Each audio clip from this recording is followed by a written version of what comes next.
What's up, everybody? Welcome back to the channel. Today we are here for what happened to Lordian Guard. I hope everybody will enjoy this. If you haven't heard Lordian Guard, I will leave plenty of links in the description below. So the story of Lordian Guard actually begins, well, it begins with two different bands. Some of you may have heard of the epic medieval-influenced 80s power metal band called Warlord. They released an early slew of demos and a debut album as well as some subsequent follow-ups, but they sort of disbanded and disappeared over the years due to just not really gaining enough of a following. Of course, little did the members of Warlord know they were gaining a large following in Greece and Europe, overseas, and all over the world, in fact, and also in the US, but just playing metal in the US has always been a struggle. But this video is not concerning Warlord, it's actually concerning the guitar and song player from Warlord, his other side project known as Lordian Guard, which begun as a sort of a demo acoustic medieval project known as Lordian Winds that dates all the way back to roughly 1985 to 1986,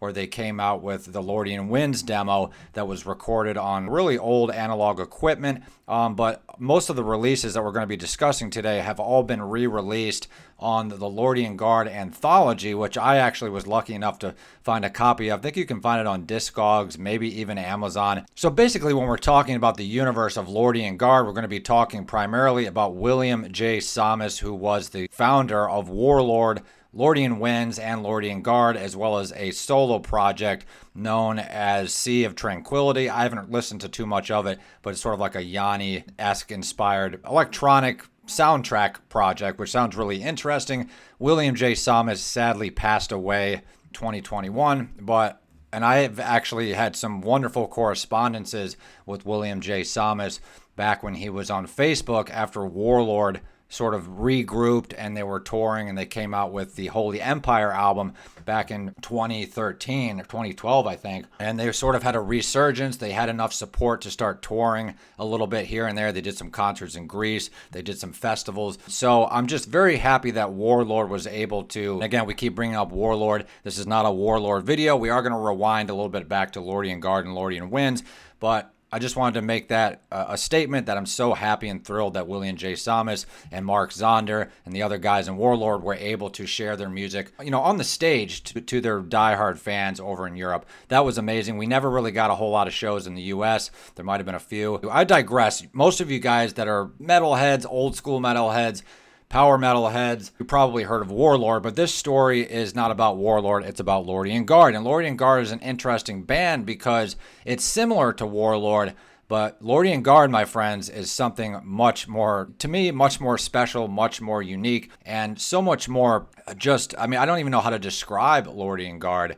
I came upon Lordian Guard way back in 2010, it must have been, just on a random female-fronted metal band sort of retrospective video on YouTube a long time ago, and I heard War in Heaven. And I'm tempted to maybe play a couple samples of Lordian Guard so you guys can hear the power and epicness of Warlord, but I don't want YouTube or the record labels to come after me. But I heard War in Heaven, and I was totally floored. I was hooked. I had never heard anything like Lordian Guard. When he goes into that epic chorus with the guitars, and his wife, it was the vocalist for Lordian Winds, Lordian Guard primarily. She did do some of the demo tracks for Lordian Winds, and her name is Vidone Sayer Ryemschneider. I really hope I'm pronouncing that pretty decently. And obviously, she was married to William J. Tsamis. They got married in the early to mid to late 80s, I should say. And here we are talking about Warlord again because Warlord was having trouble reaching the next level of success.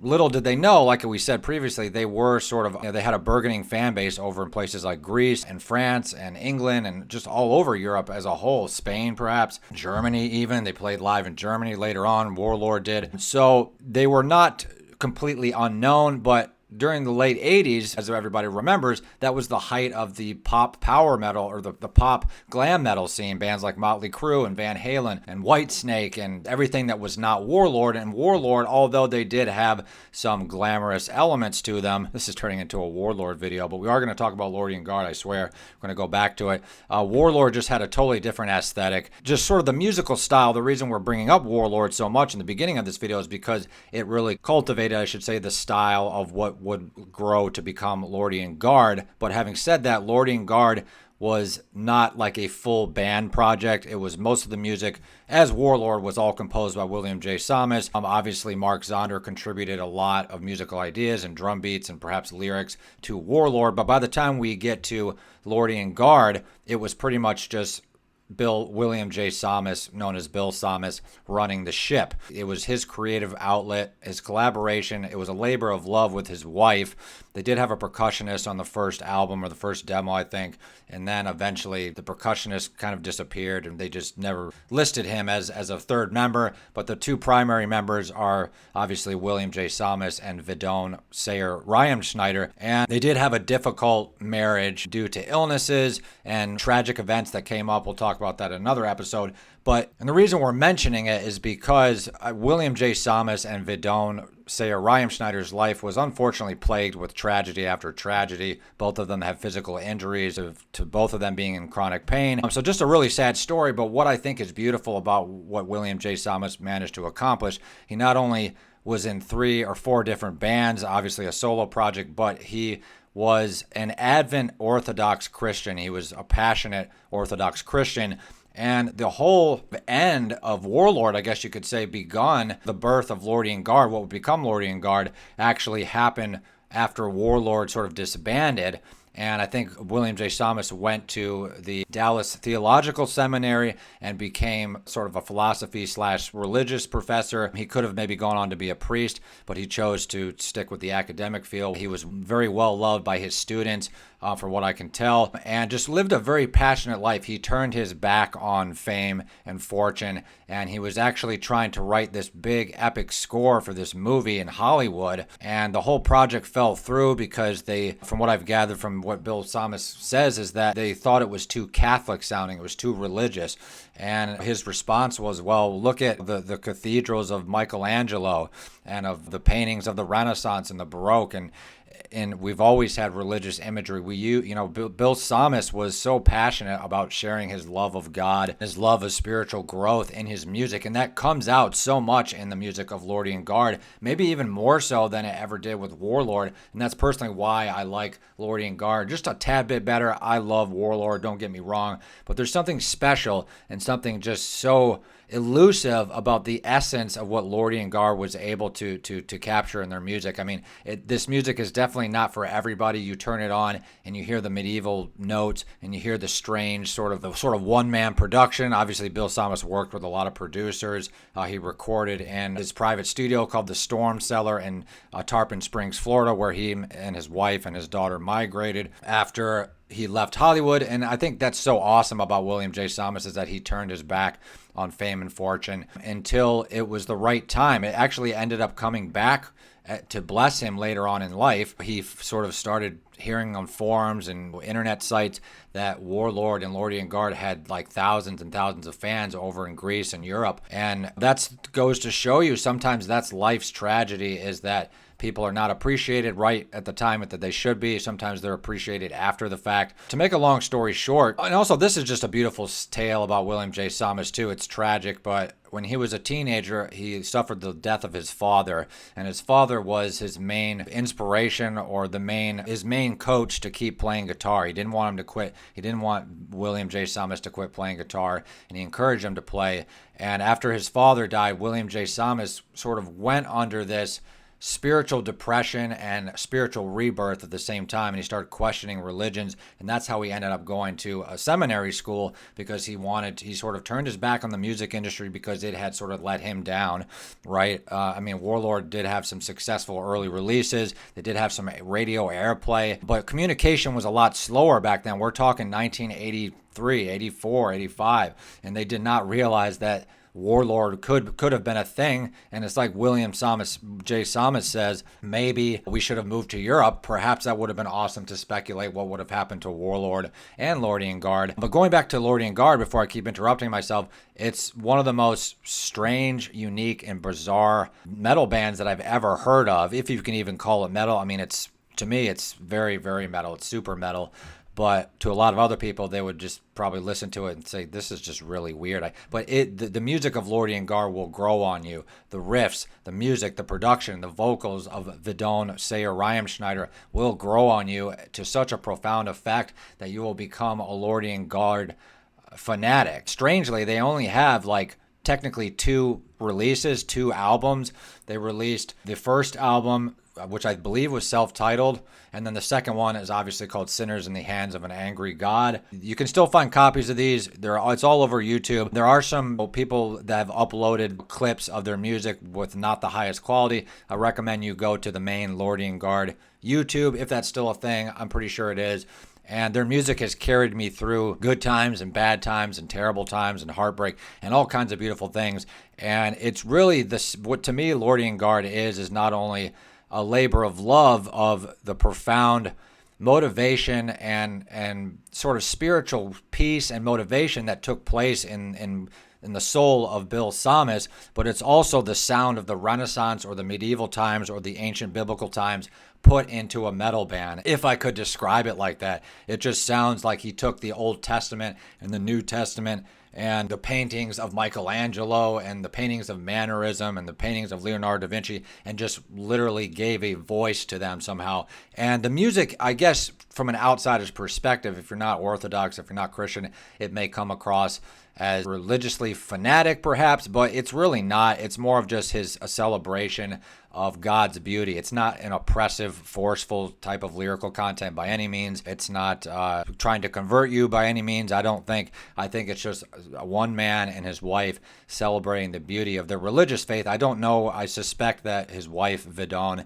was also Orthodox, but I don't believe she was Greek, so maybe she came from a different background religiously, obviously, than William J. Tsamis did. But obviously, as an Orthodox Christian myself, I'm not a fanatic. I don't go to church as often as I should, but I appreciate the cultural aspect of the Orthodox Church and the Orthodox history, and it's so amazing to see a band like Lordian Guard really give a voice to Orthodox Christianity. It's something that's so special. And if you listen to, I think somebody's home. So going back to the Lordian Guard albums, the first one, the self-title, was released in 1995, and we're just going to run over the track list, talk a little bit about the songs, so that you guys have a little bit of a vision and sort of an idea of what to expect on the beautiful first debut album from Lordian Guard. The first track comes in with War in Heaven. That's the one that we mentioned. That was the first Lordian Guard song that I ever heard, that I was blessed to hear. And basically, it's just a celebration of the God's triumphant beauty in heaven against the wrath of Satan, the wrath of the devils. It probably does have more biblical sort of a reference to an actual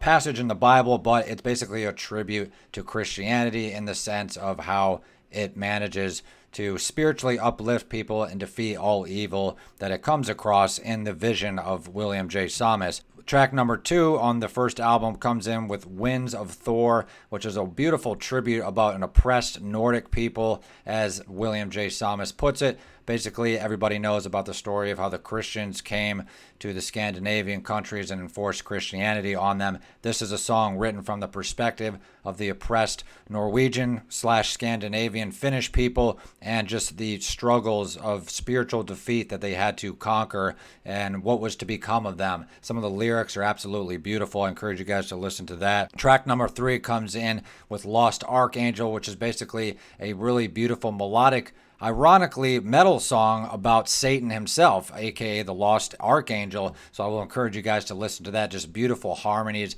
And obviously, William J. Tsamis, being Greek, he grew up in the Orthodox Church. He's heavily influenced by sort of that Greek Orthodox chanting sound, Byzantine sound, I should say, that comes from the old ancient Orthodox churches in Greece. And you can definitely hear that in the guitar melodies, but also there's Arab melodies, there's sort of, folk melodies. There's a lot of different elements that make Lordian Guard's music, and it's obviously not your typical heavy metal band, which is one reason that we're discussing it here, because we cover bands that are not necessarily as well known. Track number 4 is My Name is Man, which is a beautiful song, beautiful tribute to mankind under the beauty of the earth, the beauty of God's power, how we're all created in God's image. One of my favorite songs, brings a tear to my eye. Track number 5 is Revelation XIX. Revelation XIX standing for obviously the Roman numeral 19. Basically, this is a biblical inspired song from the book of Revelation or the Apocalypse of John in the New Testament of the Christian Bible.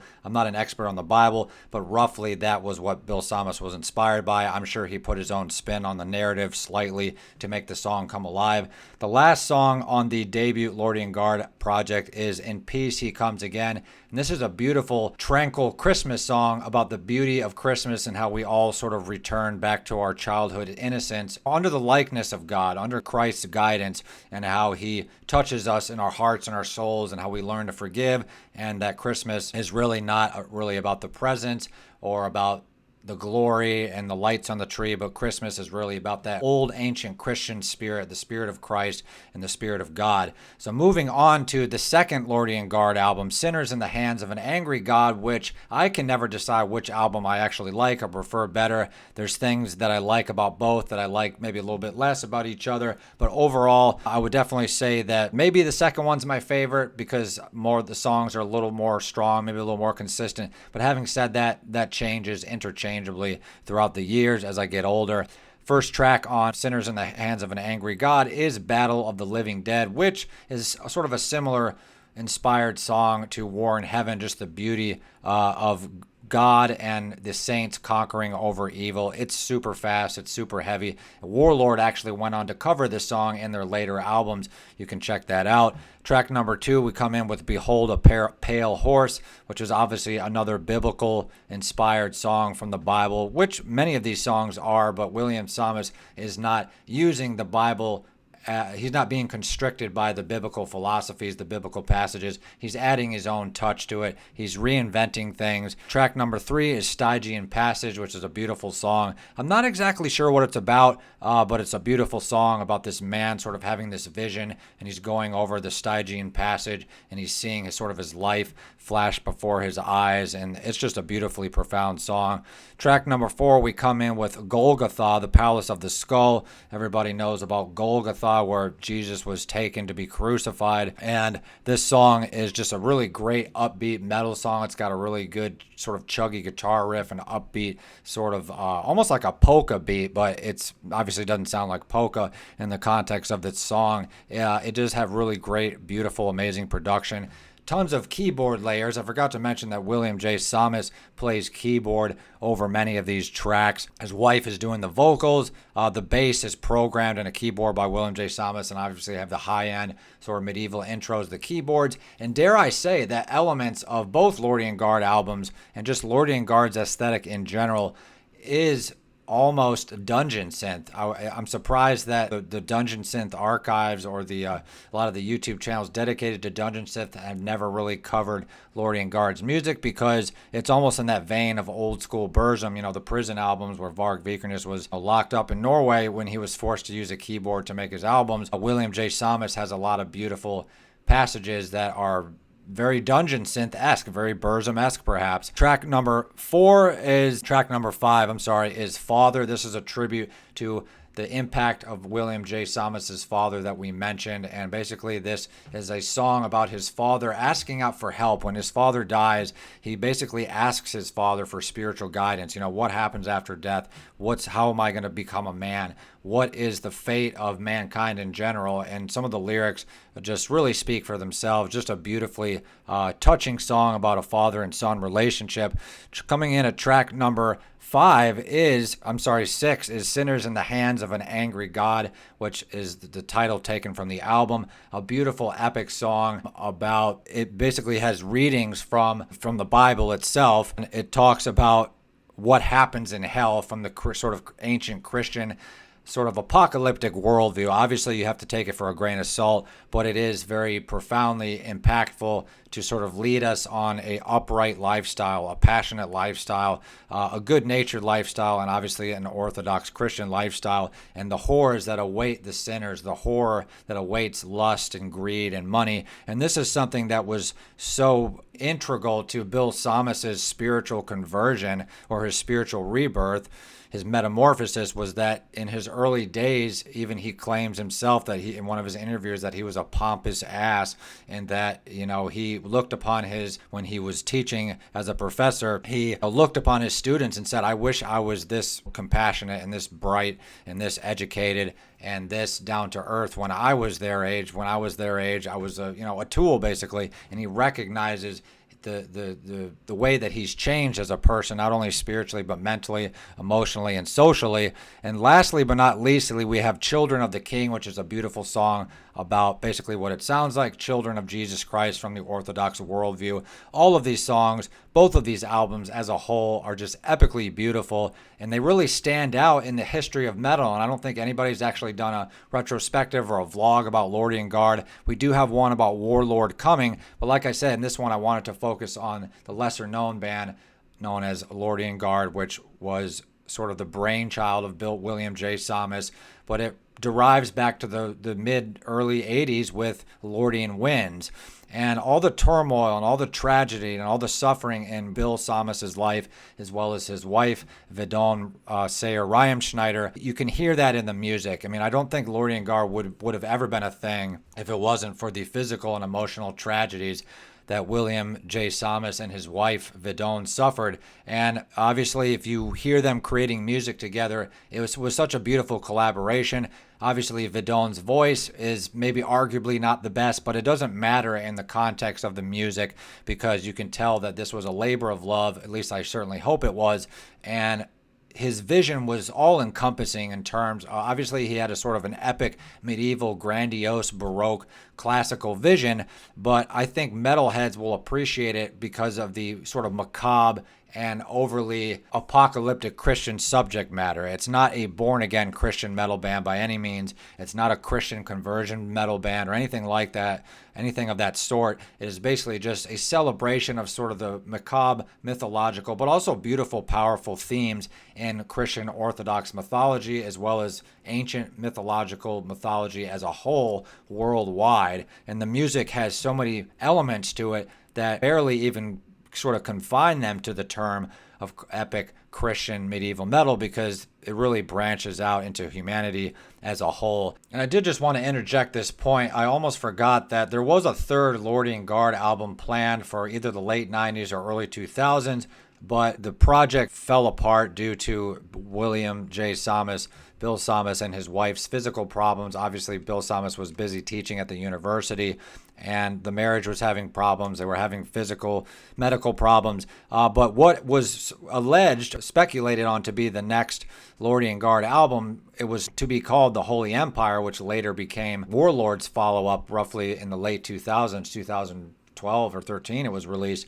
And we can sort of hear the Lordian Guard influence. And I would say that the Holy Empire album from Warlord is much more Lordian Guard than the previous Warlord albums, if that makes sense. But you can definitely see the influence. And it's really too bad, in my opinion, that we never got that third Lordian Guard release. Now, having said that, going back to the Lordian Guard anthology that I hope you guys will be able to get a copy of, you can listen to it on YouTube. There is some sort of hidden gems on there. There's some covers and some other songs that he and his wife wrote together. There's even some demos sung by Vidon Ryan-Schneider from the early days of Lordian Winds that were originally pressed for the Lordian Winds project way back in the mid 80s. But I would definitely recommend getting or listening to the Lordian Guard anthology to get the whole plethora of sound that Lordian Guard was able to produce throughout their career. But having said that, the order of the songs is out of order. They're not in the same original order that they were on the first two Lordian Guard albums. So just keep that in mind. So I hope you guys will be encouraged to listen and to watch some of William J. Tsamis' music, the music of Lordian Guard, the albums of Lordian Guard. Really get in there, dig deep, read the lyrics, read the interviews. It's a fascinating story about an American metal musician and his wife. And thank you so much for watching. We do have some epic content coming for everybody soon. So stay tuned.